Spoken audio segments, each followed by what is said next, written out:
Thank you for coming along to this very exciting seminar that we have. It's a policy and practice seminar on the theme of women, peace and security, quite an urgent and important issue. And it's hosted by the UCL Department of Political Science and the School of Public Policy. Right? I'm Sukanya Poddar. I'm a reader in post-war reconstruction and peace building at King's College London, so I'm external to the department, but I'm chairing this session. Over 2 decades nearly, way too long, I've been researching on a variety of issues relating to conflict and peace building, whether it is conflict actors or conflict-affected populations.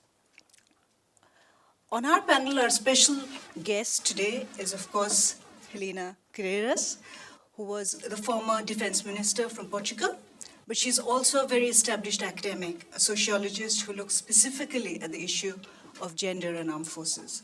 The third speaker on our panel is Florence, and she's a visiting fellow from the LSE, having done her PhD on the issue of civil society organizations and their role in shaping and in implementing women, peace and security agendas.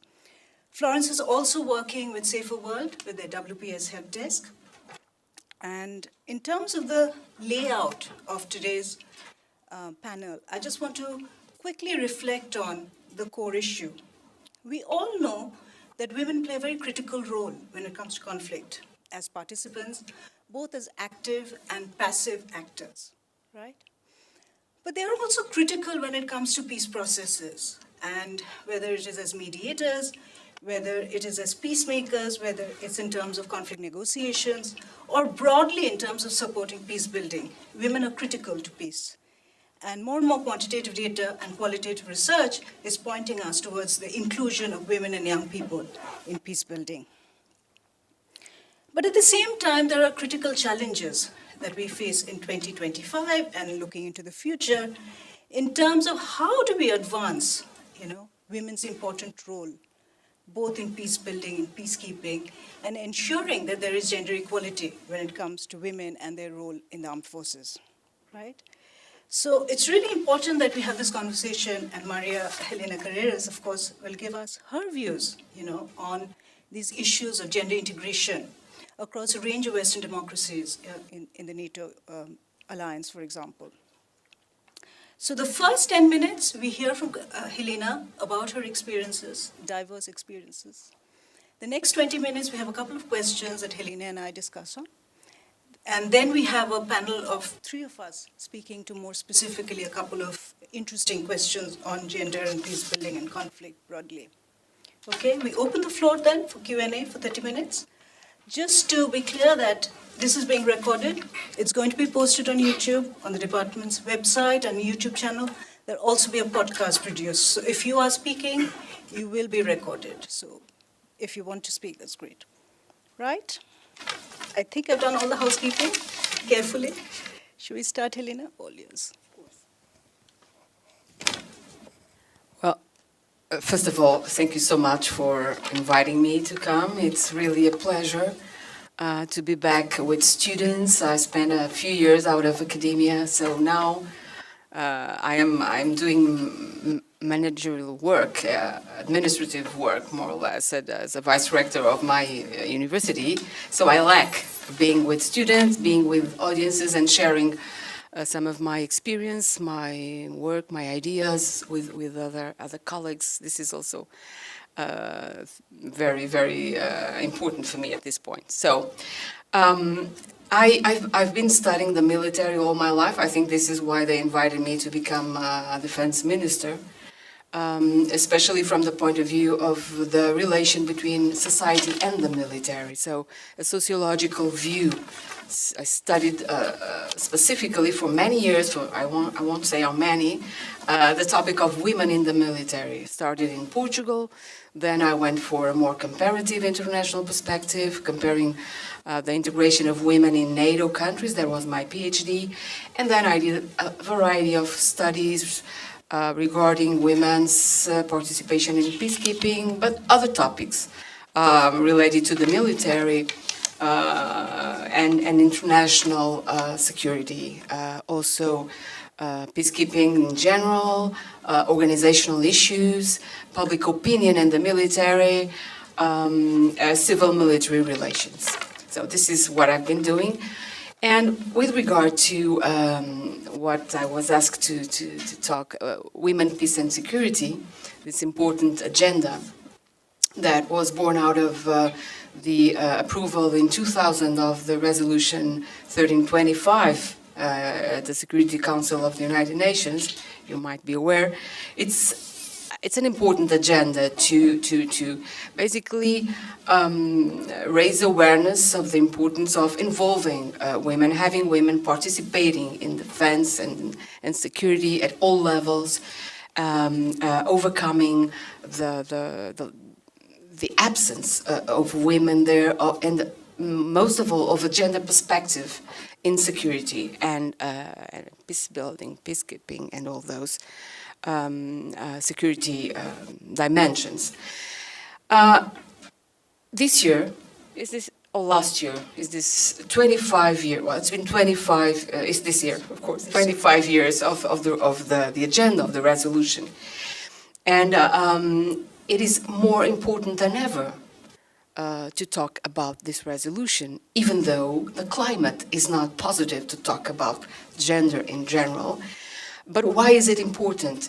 Not only because, of course, we know from so many studies, such as the ones you do, that there is a very strong relationship between conflict dynamics and security and the situation of women, the oppression of women being correlated with state fragility and state violence.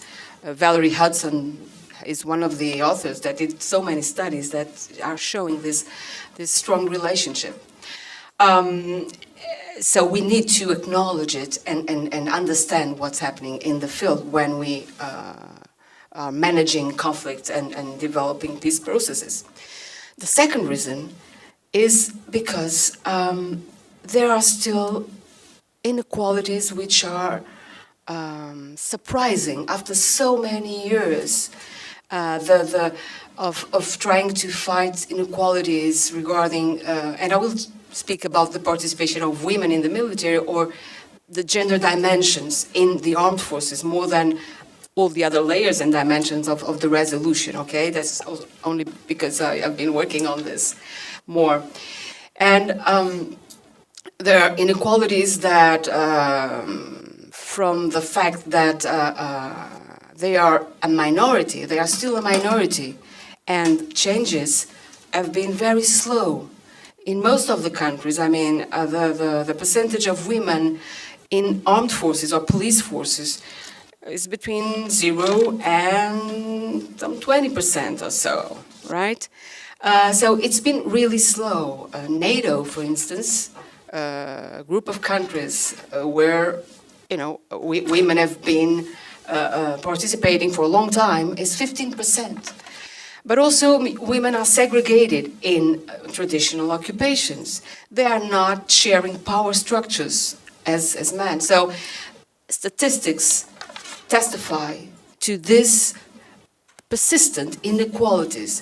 Gender is still a factor that is explaining the inequality regime of the military. So that's why we need to look at it and to look at the factors that explain, there are many, okay? I'm not just, that explain why we have been able to build, you know, a more equal environment. So a lot of factors from structure to culture to prejudice to policies that are not in line with the same objectives of the resolution of women, peace and security. But the third reason why it's important and we need to address this is because what we already achieved is not sure, is not guaranteed. There are backlashes. We are presently witnessing it all the time. A few months ago, I was invited to NATO for a conference to celebrate the 25th anniversary of the resolution and the agenda. And it was one day after Pete Hegseth, the United States Secretary of Defense, had declared the agenda was dead at the Department of Defense of the United States. Women, Peace and Security is dead at the DoD. It was a tweet, ex-post. And I went to that conference thinking, wow, how will NATO be reacting to this? What are these people thinking? First of all, Americans were not there. Then the introductory speeches, everybody talked about the importance of this resolution, and not a mention to all the things that had been happening, mainly in the United States, you know, policies to expel transsexual women that were really being invited to leave, and a lot of things like this. Nobody mentioned it. And when I went there to speak as an academic now, I can speak freely. I asked them, why didn't anybody mention the elephant in the room? There is this backlash. We are going back. So we need to really understand what to do to protect the things we have already achieved through national action plans, a lot of instruments and policies that emerge from the resolution. And more than 100 countries and more than 10 international organizations do have action plans and have tried to mainstream gender perspective into their plans and policies in defense and security. So I think the moment is important to ask again, what are the challenges and what can we do? I talk too much, so I will just say which are the things I think that should get our attention in terms of the policies that we need to advance the agenda, to resist this backlash. And some of those are being already pursued because it's about changing structure, addressing those structural inequalities. And the other is about culture and the narratives we have about things. With regard to structure, I think we need to, first of all, and before speaking of policies or specific policies, we need to value formal policies and value things like eliminating restrictions, having laws that are treating everybody equal, because there are still many places where this formal equality has not been achieved. So people say, it's not enough to have women to change reality, of course, in organizations. It's not, we cannot be essentialist. It's not because you're a woman or a man that you will advance some kind of gender-friendly policy. It takes many different things. So it's important to have women on the table, because if they are not on the table, they will be on the menu, as they say, right? But some people do tend to be skeptical about numbers. Numbers are not important, and I say they are important. A politics of presence is important, because they say, yeah, it's not only about being there, sitting at the table, it's about being heard and having a voice, right? But if you're not there, that might not be the one condition to achieve equality, of course. But if they are not there, people of any kind, I would say, if they are not among those who decide the options, then the only thing we can assure is the reproduction of discrimination of the status quo. So that is one basic not sufficient but necessary condition. So not under-evaluate the importance of numbers, of being there, being among those who can decide, and fighting for having a voice, of course. Then developing policies that are adjusted to context. We cannot just import policies and apply them in these organizations independently of the context, being insensitive to context. One example, training on gender perspectives for military men and women has frequently been conducted without this sensitivity to the specificity of context. So people reacted against it. They did not understand why they were being given those lectures. Nobody explained why having a gender perspective is important to operational effectiveness, to be better in accomplishing the mission.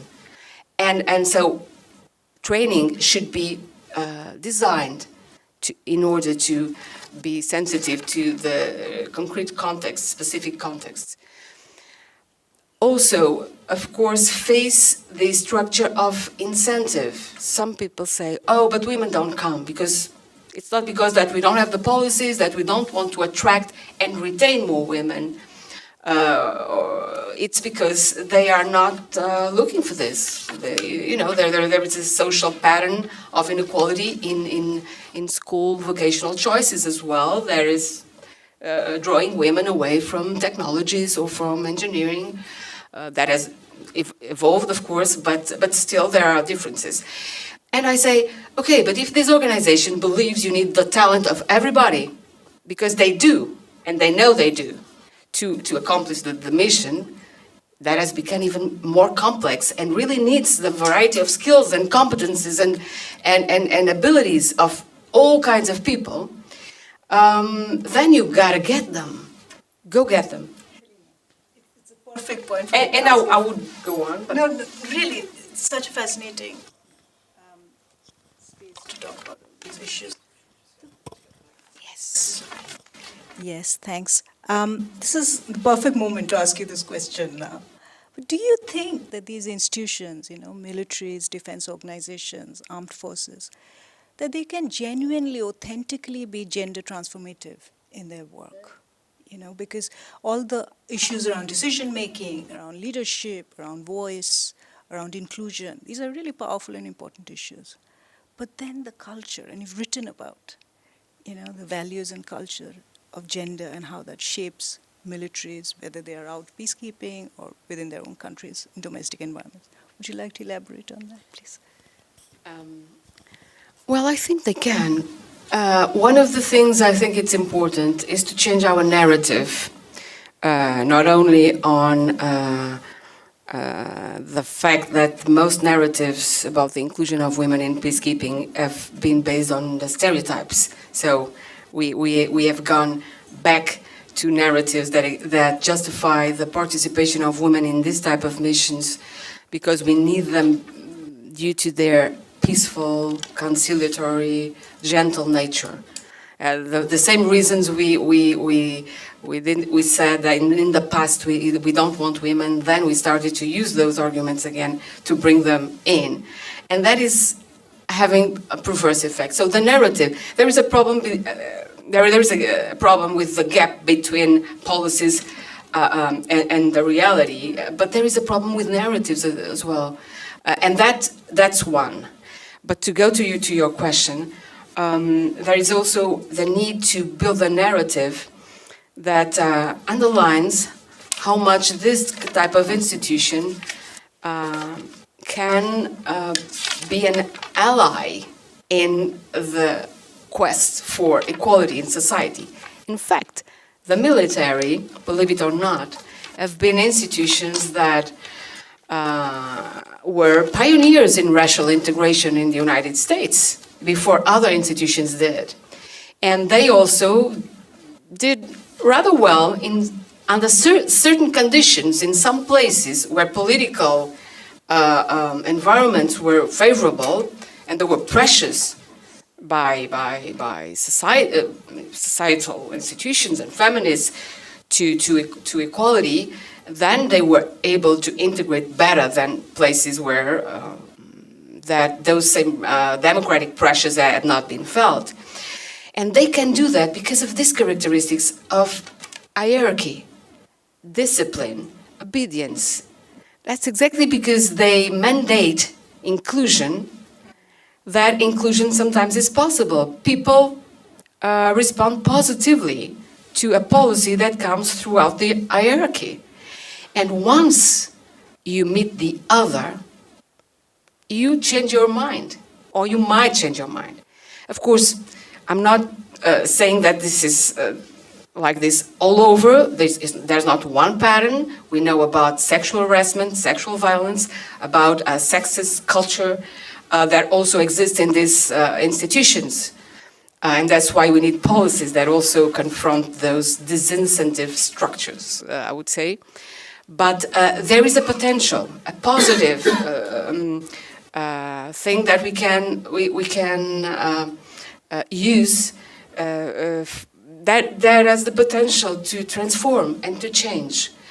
And if you praise those people for what they did in terms of integrating women when things were positive, in conditions where equality really is happening, you need to encourage them, to tell them, be proud of this. And that helps. That really helps, because that will make them allies.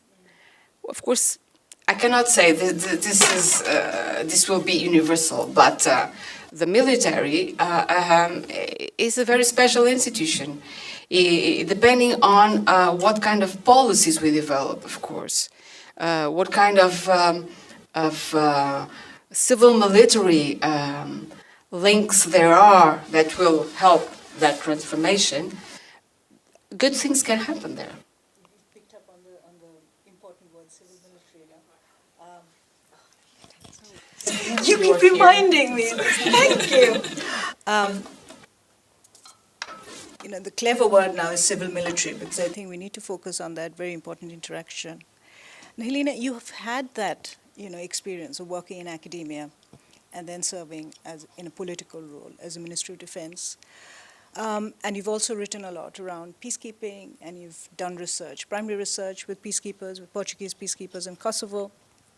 One of the things which is important to understand from your dual track experience is that how do you think gender, and a lot has been written about gender in peacekeeping, for example, but more specifically when it comes to the military, when it comes to the armed forces, what sort of outcomes, if you have any examples of different countries, because you've looked at policies from NATO and other sort of coalitions, what sort of broader outcomes do we see over time in terms of that relationship, the way in which gender and armed forces are interacting?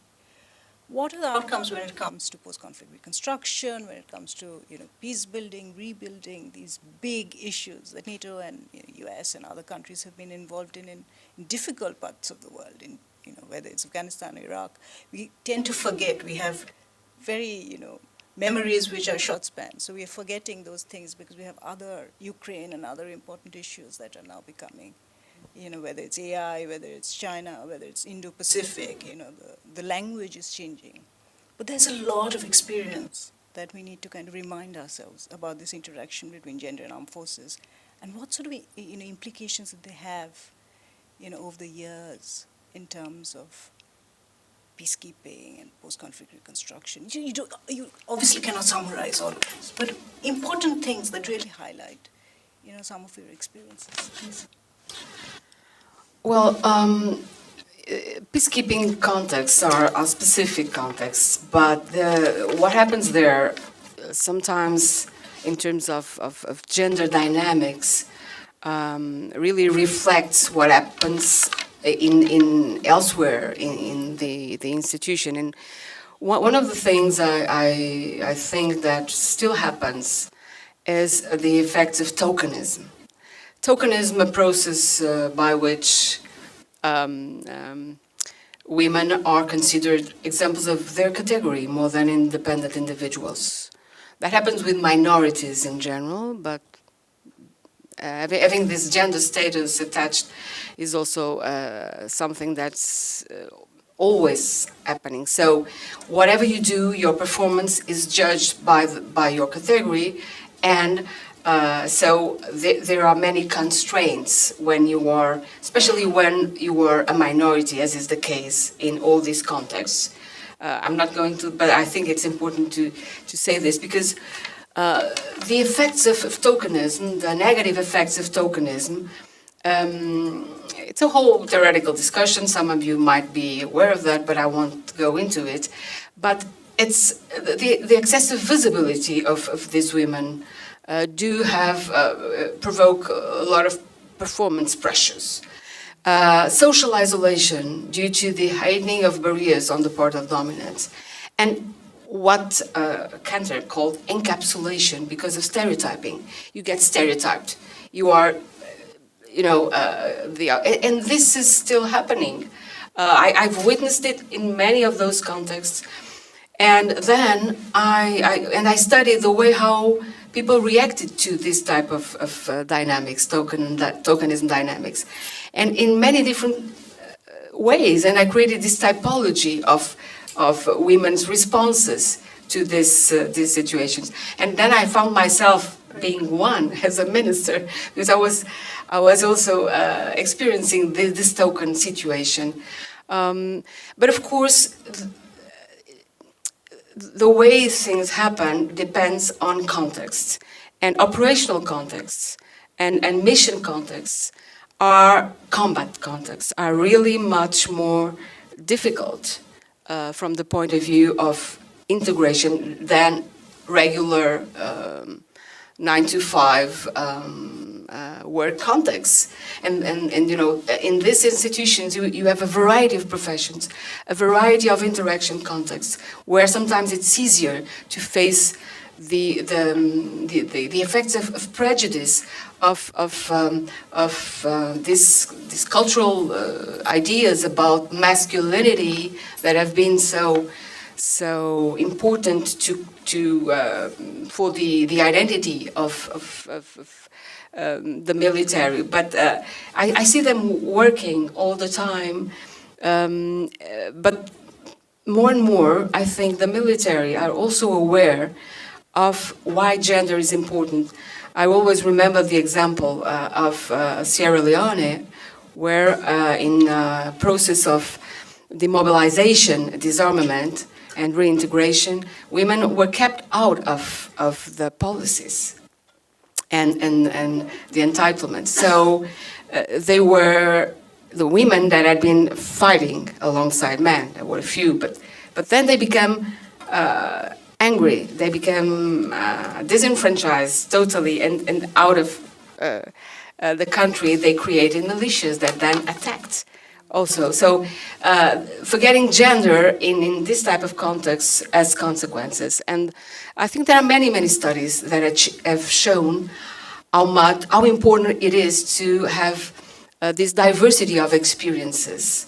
It's not only about women, it's about having an organization that can deal with the complexity of real mission situations, and peacekeeping is a very good example, because the military there started to be a part of the conflict. They were the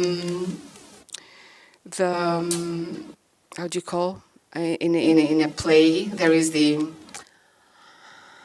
person who sets the rules in a game, I forgot the name.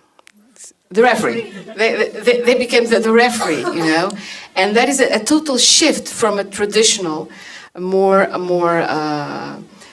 combat-oriented identity that is coming back a lot because of what's happening in the world. And they had to do things that they were not used to do, like talking to local populations, to other forces, to local authorities, and all that requires a variety of skills. And these days, with hybrid wars and threats, and meaning that conventional and cyber means are used together all the time, you really need a variety of skills. So I think most of the military I know have understood that they need this set of skills, this toolbox to deal with the different types of threats. Things are changing very quickly, you know, and so there are forms and ways of developing policies that are in context that will be more effective than some of those that came out of women, peace and security agendas and national action plans that only created, I'm sorry to say this, a very bureaucratic way to approach the policy evaluation, which is something that has to change as well. You have this boxes you tick, but we do not run impact studies, and we need to do impact studies to understand the effects of our policies, what kind of implementation is there, because otherwise you get answers like this. So did you have gender training? Yes. So you fill in your box in your national action plan, and I ask the cadets in the academy, how many hours when did you hear about these topics? And they, we had one class. One a month, or no, it was one session during the year. What kind of impact can that have? And still, we have a tick in the box. So the bureaucratic way, the technocratic way to approach this kind of policies, something we need to change, really. Thank you, Lina. Now to bring Dr. Florence Waller-Carr, I didn't pronounce your name fully, who's done excellent work on civil society organizations, because militaries are not the only organizations that are involved in rebuilding societies, right? We have a huge role played by civil society actors, by civilians, by unarmed peacekeeping, by various kinds of mediation and peace process roles. Florence, your research has thrown important light on the role of civil society organizations in promoting gender rights, both during conflict and during the post-conflict phase. Do you want to share some important insights from your research, please?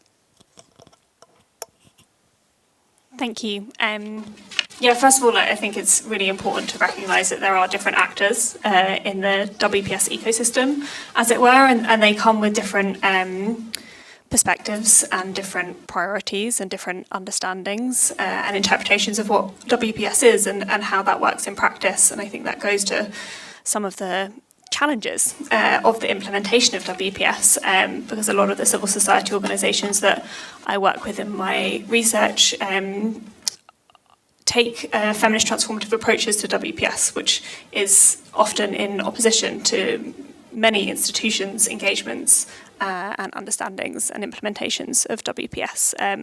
Although I did also find a lot of interesting scope for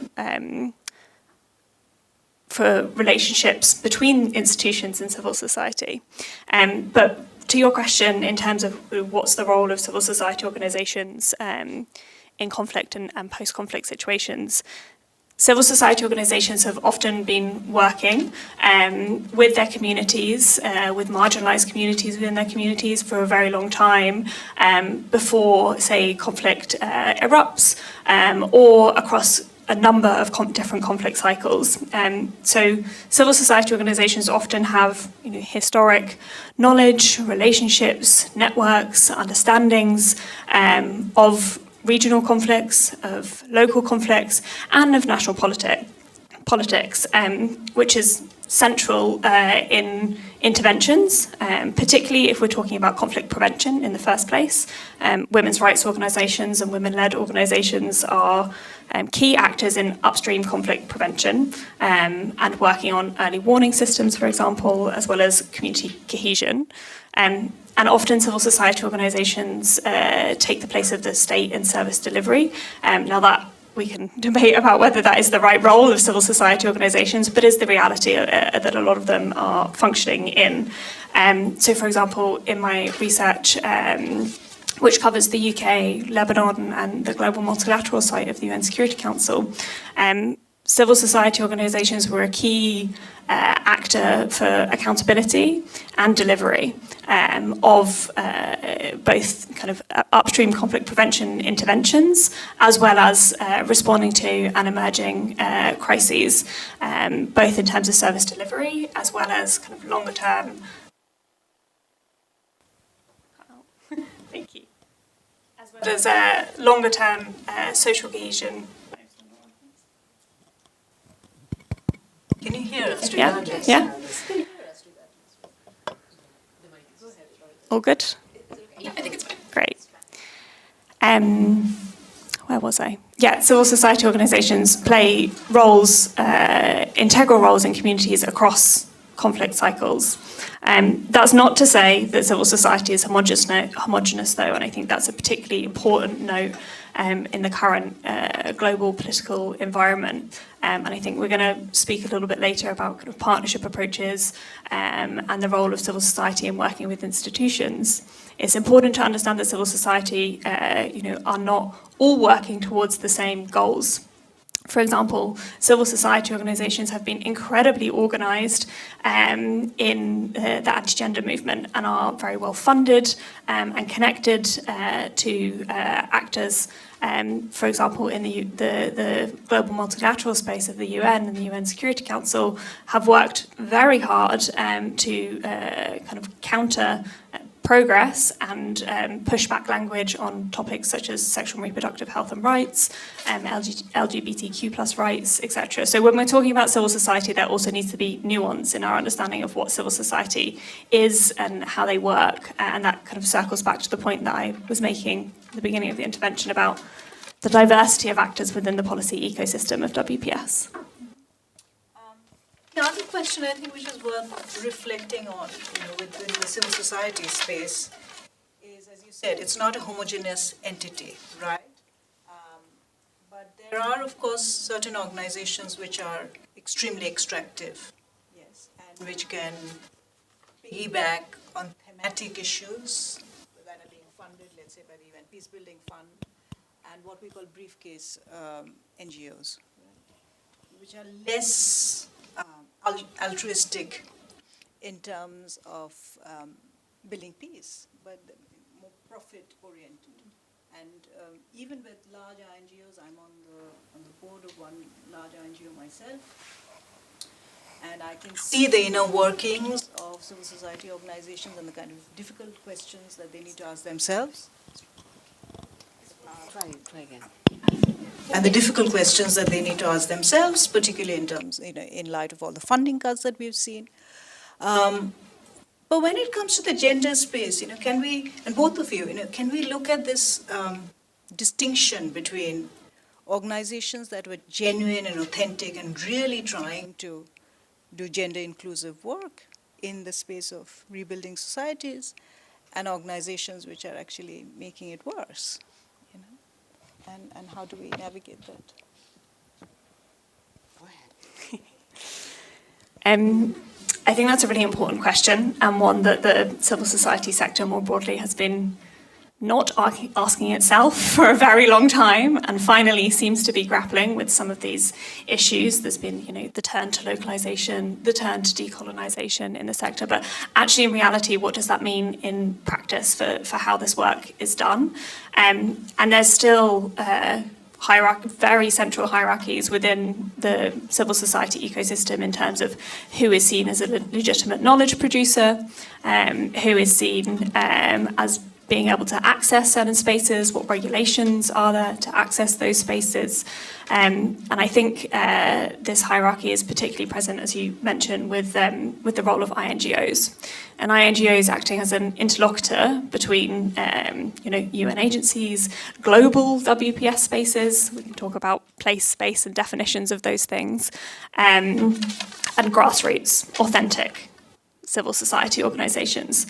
And there are certainly roles for all of these different organisations within this broader ecosystem, but the way that currently functions is, as you said, extractive, and extractive in terms of funding, in that interlocutors often take quite a significant cut of funding as it's distributed to local organisations, but also extractive in terms of kind of setting the agenda, defining what WPS is and how it's worked upon. I do feel that there is a need for all of those types of organisations and transnational relationships between those organisations. You certainly can't be expecting a grassroots organisation that is doing service delivery in a fragile and conflict-affected context, for example, to be holding the UK government to account. And that's why feminist solidarities are incredibly important. And networks and movement building need to be central to how civil society is organised itself, but also in how it's funded. And unfortunately, civil society relies on institutional actors, state-based organisations, a lot for its funding. And that is part of what my research tries to intervene in, is making recommendations to those actors in the environment that we're working in. And the last point I'll finish on is around context. And I think you raised this in your interventions as well. It's not a one-size-fits-all approach. And therefore, to work out how and where civil society organisations are having impact, who are authentically trying to make change, what are women's rights organisations that are trans-exclusionary and we don't want to bring them into our feminist organising, and which are making feminist transformative change across different issues. Context is everything in that instance, and understanding context, doing research, having conversations, and it depends which actor you're talking to, which recommendations you would make. Florence, just the last point to raise before we open the floor for questions is, where do you think, and it's open to all three of us in some ways, research on gender, WPS, and armed forces going?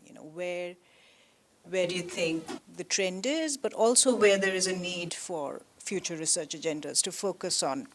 I will share a little bit of my own personal experiences. I teach also at the UK Defence Academy, because King's delivers the MOD's contract for professional military education. And I've delivered courses all over the world with our military partners. Interestingly, Safer World, the organization you work with, has worked with a coalition of different civil society organizations in the UK trying to enforce greater accountability for how UK aid is being delivered to partner countries, particularly to partner militaries. So that in that context, gender is a big question, gender integration. The other point to make is, if I look back to decades of teaching at the Defence Academy, I think I can count the number of women in my classrooms, probably 12% over hundreds and hundreds of courses that I've taught. But the other point is that in terms of research agendas, my own reflection on this before I turn to you is, there's a lot of interesting research, in light of the 2021 Atherton report about transition to civilian life. In the initial stages of my research, I did a lot of work around demobilization and reintegration of ex-combatants, particularly in West Africa. But more recently, there's a lot of research on veterans, on military veterans, and particularly on the needs of women who are leaving the armed forces and then transitioning into civilian life. So students might want to look into that aspect. This is quite an important area. The other area which the King Center for Military Health Research has been leading on, and in March this year, they released the Sustain report, which looks at some of the psychological issues, right? Particularly, from the forces in Mind Trust, they have received funding, which was again looking at women's experiences of transition from military to civilian life. So this is a very important area of research.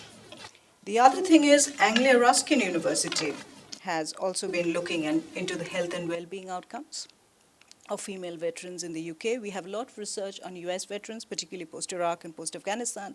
But in the UK context, we are seeing now greater interest, particularly from NHS and other organizations, private funders, to look into areas around the full range of female veteran issues. So I just want to highlight this area.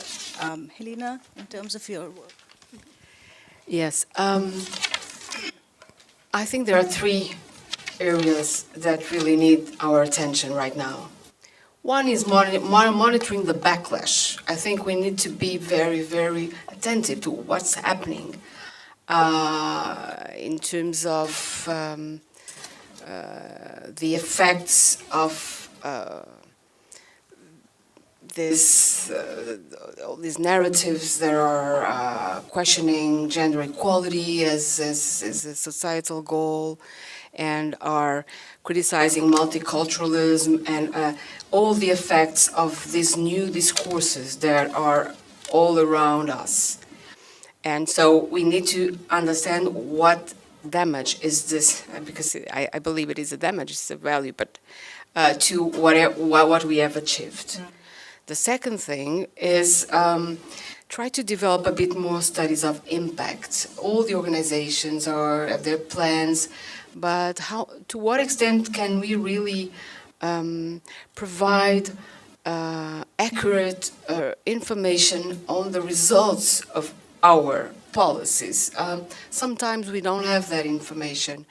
And I think that it would be useful to have more studies of impact and not only the outcomes of these policies. To what extent is the training that we're giving to military personnel changing the cultural, the bias and the traditional cultural aversion to integration in some sectors? We have not been able to measure that so well, and there's of course a variety of conditions that show that it is possible to change and transform positively, and others where it's more difficult. Let us understand which are the factors that inhibit transformation better than we did until now. And the third thing that connects to what you were saying, we really need to transform the narratives, but also understand and study more about masculinity. It's not so much the women, peace and security agenda as in the past. We have to understand that there's something is happening in our societies that somebody described as a societal rift. The gap between young men and young women in terms of their ideological orientations, for instance, it's growing like never before in many countries, in our countries. So young men are getting more conservative, young women are more progressive. That's one of the aspects of this growing gap. There's a journalist of the Financial Times, John Burns Murdoch, who does a lot of work on this, and he advanced two hypotheses to explain this. One is the reaction of young men, young males, to the excesses of the defense of minorities, of multiculturalism, of the blame, of the Me Too movement, of the blaming of men regarding... independently of what we think about this, one thing is clear. Resentment is feeding the worst of us in terms of the polarization of politics, in terms of the growth of autocracy in the world. This year, we live in a world where there are more autocracies than democracies, according to VDEM, one of the databases that is measuring this. So, to what extent is masculinity being transformed, and to what extent do we need to engage with young people to understand the gender dimensions there? This is very important for all the organizations in civil society who are trying to change things and produce equality and help people live in decent societies that respect their dignity and their difference. It's about really empowering different people, not erasing differences. But the whole situation we're living in will make it really more difficult for the agenda, the women, peace and security agenda, be understood and be implemented. I'm really afraid that if we don't touch these difficult questions of how resentment has taken great big groups of people out of the attention of Western elites, including people in academia and politicians, we won't be able to change things. This requires a lot of attention to those dynamics in our societies. Did you want to add anything about future research, or we'll open the floor? Yeah, I'll just quickly, because I'd love to hear from the audience as well. I think current research is really grappling with what does this political moment mean for WPS. There's been seismic shifts in international global order, in trust in institutions, in trust in international human rights law and humanitarian law. And all of that is leading to questions about what are the futures of women, peace and security? What does implementing WPS mean in this time of global crisis? And I think there's some interesting kind of research out there asking what this means, thinking about it from a feminist perspective. For example, Hannah Wright and Columba Achilles-Sull have recently published a really interesting piece on towards an abolitionist feminist piece around state violence, anti-militarism, and the WPS agenda. So really talking and thinking about the gendered systems and structures of power that interact to create systemic inequality and the mismatch of the discourse of the last 25 years of the WPS agenda with the reality with which we face. And then another kind of interesting emerging area of research is on, I think, AI and its relationship with conflict and security, both in terms of topics like autonomous weapons, for example, data, like large data sets that are being built to inform interventions. What are those? What inequalities are those data sets built on? What does that mean for how warfare is undertaken? As well as kind of violence against women and girls. And the digital space. So we're seeing a huge increase of the use of AI in violence against women in politics, for example. And what does that mean for women's participation? What does that mean for the protection of women's human rights defenders? What does that mean for how women are still able to participate in public space, for example? And so I think that those are some of the questions that we're grappling with. Questions. I've been told by Aparna, because we have this mic that we need to take around, can we have questions clustered? So maybe by row or by one part of the room. So if people on this side of the room want to start, perhaps we could take 3 at a time. Yes? Go ahead. Hi. Introduce yourself. Hi. I'm Stefan. I'm a first year LSE student.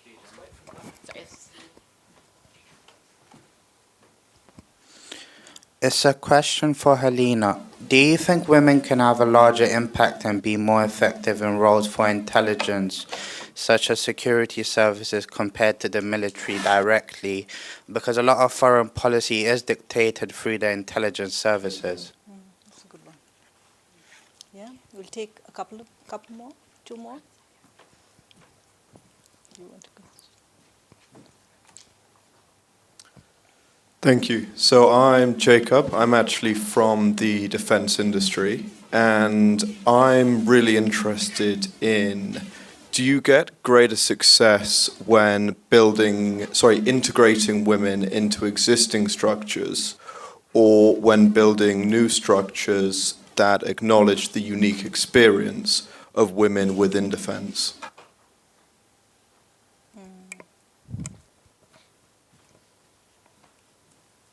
There's one more question right in the front, Aparna. The lady here, yes. Hello, it's Elham. I'm doing Master in Peace, Conflict and Diplomacy in Metropolitan University. In what extent do you think the reason that women won't participate is that they don't see enough a role model in this area? That's a good one. That's a really good question, actually. Right, Helena? 3 questions for you. Yeah, I'll try to be short. first intelligence services. It's true that women have been there more represented there than in other areas, of course. But I believe that that's also because there are segregation patterns. So they have been more in administration, in support jobs, in general. I don't think there is anything particular about women, but this socialization into these roles, these areas, these vocational areas of study and work. So what I think is we can bring women everywhere, basically, but not unconditionally. When I arrived to Kosovo, there was a big fight because a guy had been sent home because they needed a woman because of in the kitchen there. He was sent home, and they were completely. There was a protest, right? Because they were angry. That was not. You should not do policy like this, right? So you have to think of the context and just have people where they can be useful, but also stimulate them to study and enter other areas. What about integrating existing structure or separate bodies? There are many experiences regarding having only women units, for instance. And somehow, in some circumstances, that worked. What we need to understand is which are the circumstances where different configurations of gender will be more effective. In general, I don't think segregation is a good idea, but sometimes it works. Women feel more empowered, more free sometimes in all women and men too, but that is not in the long run a very good idea. So we should especially try to make things work for cohesion, not depending on gender, really. We need people to work together and focus on a functional cohesion, not social cohesion. There is a big debate on if people are working together to reach the same objective, they will overcome their differences. In history, we have all the examples of exceptional circumstances, liberation wars, revolutionary movements, when women were called to fight. And they did well because everybody, independently of the differences, gender differences in this case, because they were focused on a common goal. So it depends, it's the answer, on the circumstances, and we should not be dogmatic about those different configurations. I'm not, but I think it should be addressed. The role models. When I became a minister, I had there was a tension in the way how I addressed, on the one hand, the fact that I was the first woman being a Minister of Defense. I was kind of paving the way to other women. I was an example, and I needed to use the power of example to show to the girls in my country and elsewhere that it's possible, that, and I really wanted to test this Kamala Harris sentence that it's important to be the first, but the more important is not be the last. So do things that will create the conditions for others to come again. So being the example, you cannot be what you cannot see. This is Gandhi, right? That kept echoing in my mind. So being an example, I cannot erase my presence. I cannot try to become invisible. I need to use this visibility for the good, On the other hand, I knew from my tokenism studies that it's very risky to threaten, those who feel threatened by kind of a newcomer that has a lower status from the point of view of the valued things in the military or in defense in general, I mean. And I should probably try to downplay, reduce the salience of gender, because that would create a kind of an eclipse of all my other achievements. And I really needed to focus on equipment. The war in Ukraine had just started. So I had to make a lot of decisions, review the national programming law. It's a law on equipment. The budget, the defense budget, the strategic defense concept. I had so many things to focus on. So I didn't want that gender status of mine and its visibility to take salience, to be more important than all the other things I needed to do, and that was a risk. So I tried to conform, to. I was the message. I didn't have to repeat the message. I was the message.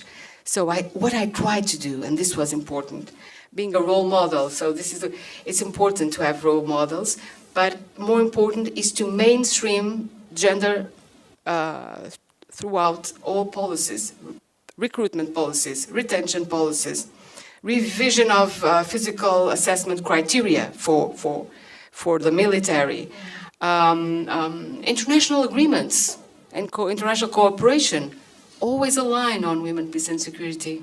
Getting it through all the policy areas. Keep the gender office going at the ministry. Keep the armed forces having and valuing their gender advisors. Make sure that the policy is going. That was my focus, instead of having myself too visible and having the gender topic too visible. It worked. I think it worked. I had learned as a sociologist, how this how this could be tricky, and I think I used my knowledge as a sociologist to deal with this things. But sometimes the role model might not be so good, because if sometimes you need a role model, and women definitely need it. Other women that I interviewed throughout my life said they didn't like the role model system. And why is that? Sociology explains. When you are a token, when you are part of a minority, you are the object of stereotypes. You want to detach from the stereotype. That's why immigrants in the United States voted for Trump. They wanted to detach from the stereotype. They were different from the others. And this type of processes happens when you have these situations of minorities, of undervalued status, and so people try to detach, and the role model might be a problem, and these dynamics are set in motion. But we could say a lot more, but I won't. Fascinating. Should we take a few more questions? Upon us doing the running around. 3 from the other side of the room. Hi. Thank you, first of all, for all of your insights. My question has been mostly answered. Oh, sorry. I am Catarina. I am a master's student in King's And you're College. Portuguese, of course. Yes. I'm actually one of those young girls who now have a role model. I think you'll be glad to know, in Portugal. My question, well, it has mostly been answered now, but I would like to know your insights on your own experience, on your first-hand experience in dealing with top militaries. How did they react? How did they interact with you as being the first woman Minister of Defense? Did you feel like gender was an issue, or did you feel that you could do your work such as any other minister would? That's one. Should we have a couple more, please?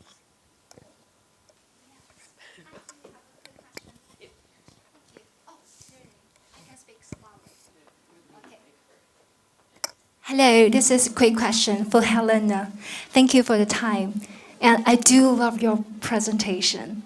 I reckon that maybe the government leader should be very serious. But when I saw you, I feel very friendly today and warm. Thank you. And I'm his neighbor. I'm based in KCL, King's College London. I'm a master's degree student just like you. And I write down my question. In your opinion, how should a woman demonstrate political leadership in contemporary society? Can you repeat, please? Yes, in your opinion, how should a woman demonstrate political leadership in contemporary society? Yes, that's very important for me. Thank you. One more question.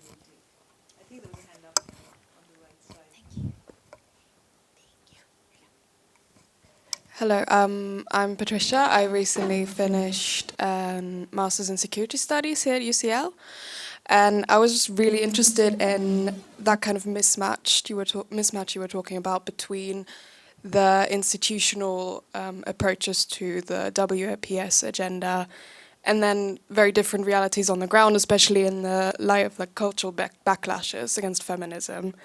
And I was just wondering, with the kind of practical experience and then maybe also thinking about civil society organizations, what are some ideas or solutions to kind of aligning that more?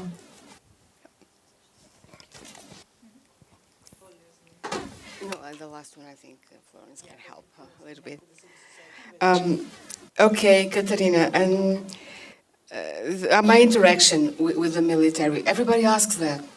Nobody asks my interaction with politicians, with the media, and with I don't know, international statesmen. I was dealing with NATO and then the EU and Ramstein meetings all the time. So a variety of stakeholders. And my husband, who's a political scientist, he says that there are these four groups of people, and that I was really comfortable with two, the military and statespersons, you know, people, high leadership internationally, and not so much, unlike him, with politicians and the media. And it's true. I was not a politician myself. I was a scholar, and this is part of the answer. We have different status, positionalities. I was a woman, but I was also a civilian, which is an invention of the military. Nobody says, I'm a civilian. Only the military invented this, okay? It's not part of, nobody, it's Celso Castro, a friend of mine from Brazil, he's an anthropologist, he says this, they invented, because it's the other, it's the alterity that is more important. More than gender, the civilian is everything a military is not. So, I was a civilian and a woman, but I was also a scholar who had been studying the military for 30 years. 30. And so they knew me. It's a small country. I was teaching them in their colleges and cooperating in research projects with the ministry, and they respected me. So I think this is part of the answer. The fact that I was a woman with the top leadership was not so important because they respected me in my other status. That does not mean that there were no opposition. Of course there was, and but sometimes more on the civilian part. There was this famous journalist, the owner of part of the media in the country, and I used that in some of my conferences. He said on TV, commenting on the new ministers, well, this one, or two or three are surprises. I don't know why they were chosen. For instance, and talking about everybody, this minister, defense minister, you know, I didn't see her CV, but I know that she studied the military, that she's familiar with, and especially she studied women in the military, but so she's an expert. But you know, in this time, and he says this, there's a war going on, it's going to get worse. Will she have the precise sense of the crisis? a woman. This is conscious bias. This is not unconscious bias. This is so there were situations like this. I cannot really complain. I think my strategy of downplaying a little bit the gender topic while maintaining the policies worked. But I took care of the way I acted. I knew the military. Knowing them was fundamental to act there. You know, how do I dress? Like I do now. I won't buy more clothes in my life because I had black and different colors of jackets. This was the perfect uniform. Because friends of mine who had been a Secretary of State for Defense, and one in Argentina and one in Portugal, had the most terrible media complications and scandals because one wore some sandals while doing these things that ministers of defense do of reviewing the troops, you know. And I learned from them, and so I did have a good relation with the military, but also because I have a leadership style, and this is who I asked for the leadership. Leadership.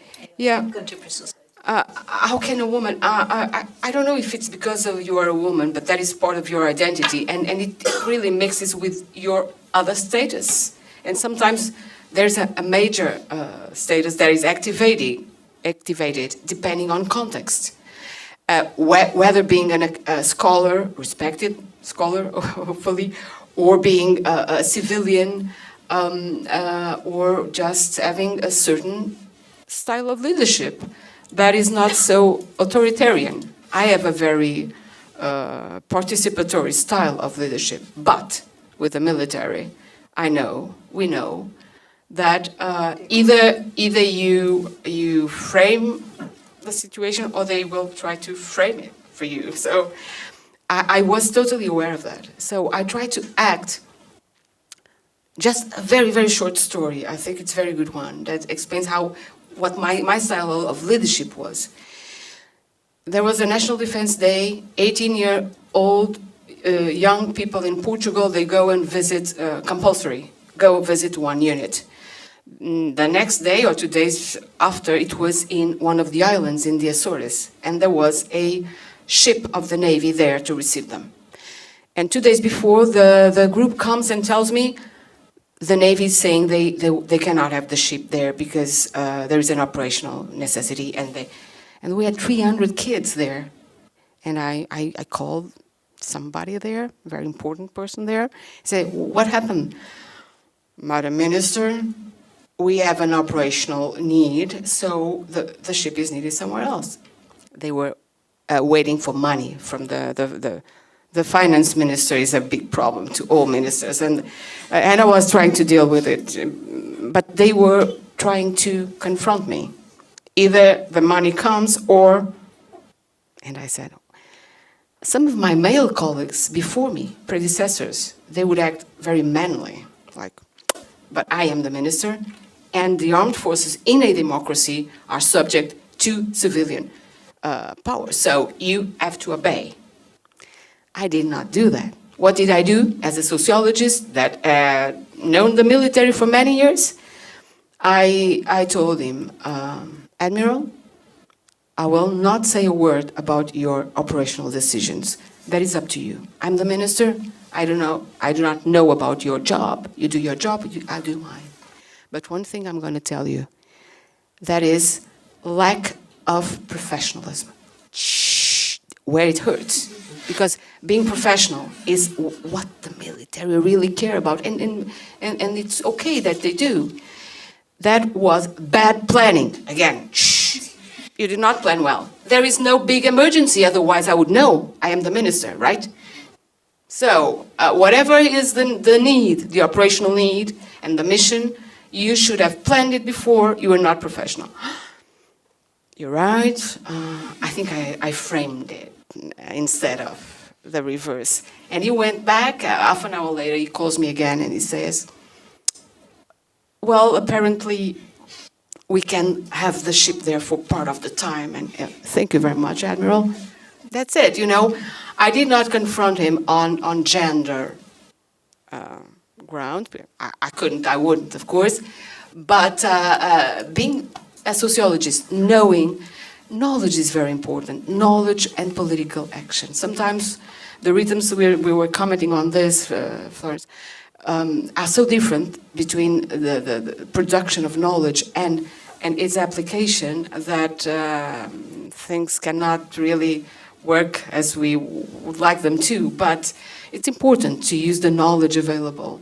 So my relations were very good in general with the military. I think I could cope with the challenges, and there were a few challenges, but not so much with some of the other groups of people. I learned a lot. I lost naivety, and I gained humility, and it was a big experience. But there is a place for women, for different types of leadership. Sometimes it's not about gender, it's about managing your own status and circumstances, and understanding the context, knowing about what other people think, and then adjust your action to the context. Helena, Florence, thank you so much. We've come to the close of the seminar. It was so fascinating. I think we could take more questions. Oh, Florence, you were supposed to answer One question. No, that's fine. I I will. wanted your story so much. I'll keep it short because I know we're short on time. But yes, there certainly is a mismatch. But I think it's important to understand that the WPS environment, like, it is an ecosystem, and there are a diversity of actors as part of it. And we do need a lot of those actors. We need people that are able to, work within state-based institutions to make change. We need allies on the outside. I've worked in both, and as someone that now works, in accountability and holding kind of institutions, UK government to account, having civil servants, for example, or ministers on the inside who are invested and are able to, share information, work collaboratively together on a kind of joint investment of what we want to see for WPS. Sometimes it's deeply uncomfortable. Sometimes I'm in rooms with people I don't want to be in rooms with. Sometimes I have to say things and make arguments that are, that are not what I would be saying if it was, my own voice, but I'm speaking for an institution, for example. And I think we, as feminist movement, too often have conflict within and between each other, and sometimes it's necessary to make compromises, and sometimes it isn't. Happy to continue the conversation on that. It's complex and nuanced and layered, and there isn't a straightforward answer. Thank you, everyone, for attending. We're at the close of the seminar. It was such a fascinating conversation, Helena, Florence. Thank you for your time and for your very important insights. A round of applause, please. Thank you.